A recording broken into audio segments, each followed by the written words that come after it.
Allahu Akbar, Allahu Akbar, Allahu Akbar, Allahu Akbar. All praise and thanks is due to Allah. We praise Allah, we seek assistance and forgiveness from Allah, and we seek refuge in Allah from our lower selves. قال الله تعالى في القرآن الكريم والسماء رفعها ووضع الميزان ألا تطغوا في الميزان وأقيموا الوزن بالقسط ولا تخسروا الميزان. Allah says, and He raised the firmaments, the whole universe, and He has set the system of balance and justice in order that you may not transgress this balance. And so measure with justice and fall not short in this balance. And then in another verse Allah says, يَا أَيُّهَا الَّذِينَ آمَنُوا كُونُوا قَوَّامُونَ بِالْقِسْطِ شُهَدَاءَ لِلَّهِ وَلَوْ عَلَىٰ أَنفُسِكُمْ أَوِ الْوَالِدَيْنِ أَوِ الْأَقْرَبِينَ أَنْ يَكُونَ غَنِيًّا أَوْ فَقِيرًا وَاللَّهُ أَوْلَى بِهِمَا فَلَا تَتَّبِعُوا الْهَوَىٰ أَنْ تَعْدِلُوا وَإِنْ تَلْوُوا أَوْ تُعْرِضُوا فَإِنَّ اللَّهَ كَانَ بِمَا تَعْمَلُونَ خَبِيرًا. Allah says, O you who have attained to faith, manage your life with justice as evidence of Allah's existence, even against your own selves, or if it's against your parents or your kinfolk. Whether the person concerned is rich or poor, God's claim take precedence over the claim of either of them. And do not then follow your own desires, lest you swerve from justice. For if you distort justice or the truth, behold, Allah is indeed aware of all that you do. So if we take these two verses, it basically sums up that the Quran speaks about justice at three different levels.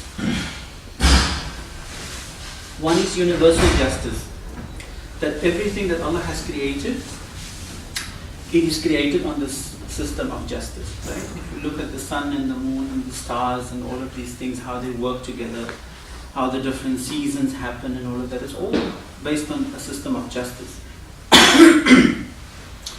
And then the second level of justice is social justice, right? How do the creation of Allah interact with one another? So with universal justice, we look at things like the elements of the earth, for example. If you go against that, those elements, for example, you want to put your hand in a fire, you're going to get burnt, right? Or one of the laws of the universe says, كَمَا تَدِينُ تُدَانُ, what you do unto others will be done unto you. Try it and see what happens. So these are the laws of the universe, and so it's set up in balance. Examples of social justice, again, if you see an injustice, you do something about it. This is a hadith of the Nabi Sallallahu Alaihi Wasallam. And then the other justice is personal justice, right? So when we practice personal justice, right, we're part of that society. So imagine if all of us don't practice personal justice, what kind of society do we make then, right? And so what Allah wants of us is that universal justice that Allah has put in place to bring ourselves in line with that justice. And that's the fitrah that we've been talking about so often. And then Allah says, "I'dilu wa huwa aqrabu lit-taqwa."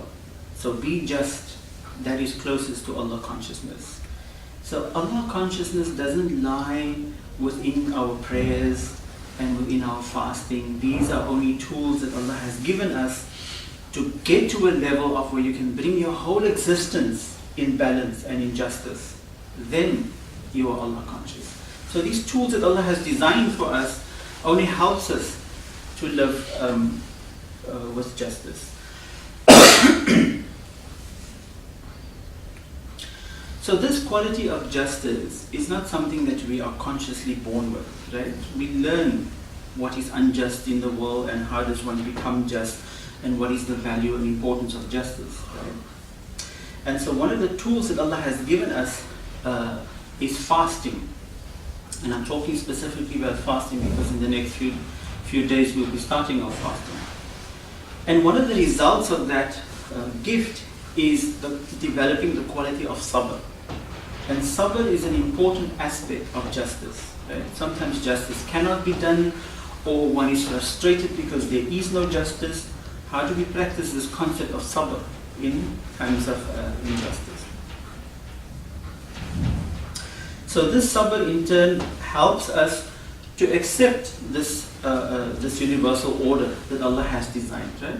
To submit. It's one of the principles of Islam is to submit to the natural laws of the universe. It also helps us to deal with the daily injustices of society. So often we read in the hadith of the Nabi Sallallahu Alaihi Wasallam, where the Nabi Sallallahu Alaihi Wasallam says, you know, if somebody argues with you, don't argue back, you know, just practice sabr. If an ignorant person says something to you, rather say salam to him and you walk away. That's all part of this quality of sabr that we need to have in order to deal with those injustices. Fasting also helps us with self-restraint. So the more we restrain ourselves, the more we temper the ego, the closer we come to Allah. So I'm talking about this so we can start preparing ourselves for the month of Ramadan.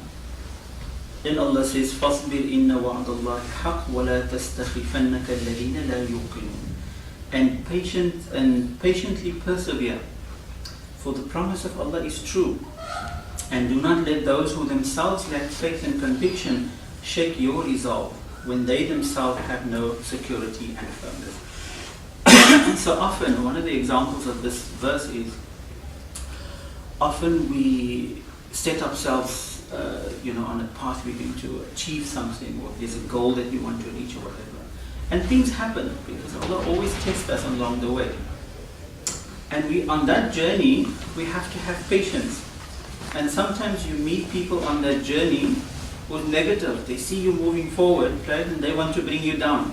They say, no, you won't be able to make it, Why are you studying for a PhD at the age of 50? What are you going to do with it? Trying to bring you down and, steal your dreams. And so Allah says, be patient with that.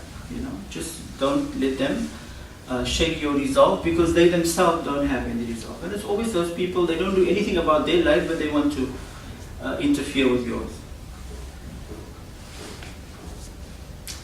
Then Allah also says, فَاصْبِرْ عَلَى مَا يَقُولُونَ. Be patient with what they say. We know that words have power. We know that words are one of the things that you can manipulate, to hurt people, to harm people. So if you have resolve, just be patient with what people are saying. Just focus on your own goals. And so one needs to develop, through this, one needs to develop the ability to distinguish between what is guided language and what is true communication. Right? Guided language is with, often you hear people talking and then you think, I know you're bullshitting. Or I know you, talking about something else, but that's not really what you mean. Right? So that's guided language. Right? And true communication is what the Quran is encouraging us to do in this verse when Allah says, يا أيها الذين آمنوا اتقوا الله وقولوا قولا سديدا يصلح لكم أعمالكم ويغفر لكم ذنوبكم ومن يطع الله ورسوله فقد فاز فوزا عظيما. O you who have attained to faith, remain conscious of Allah and always speak with clarity, direct and unambiguous. And if you do this, Allah says, Allah will rectify your small deeds and overlook your shortcomings. And whoever obeys Allah and His Messenger in this regard has already achieved a mighty success. Right? So there's even a reward for just speaking better, speaking unambiguous. فَاصْبِرْ إِنَّ وَعْدَ اللَّهِ حَقٌّ وَاسْتَغْفِرْ لِذَنْبِكَ وَسَبِّحْ بِحَمْدِ رَبِّكَ بِالْعَشِيِّ وَالْإِبْكَارِ. And patiently then persevere, for the promise of Allah is true, and ask forgiveness for your weaknesses, and celebrate the praises of your Lord in the evening and in the morning.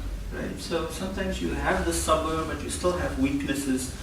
And so part of this is to recognize, not so much to ask for forgiveness for the weaknesses, but to recognize your own weaknesses and to acknowledge that I am weak. Right? So part of taming the ego is that thing first, to understand and to acknowledge I have weaknesses. Right? I'm not perfect. And to be patient with that as well. فاصبر لحكم ربك ولا تطع منهم إثما أو كفورا. And be patient with constancy with the decrees of Allah, and don't be overcome by those who are iniquitous and those who have no faith. Right? So sabr also, the Quran teaches us, it's not something you practice today and tomorrow you forget about it.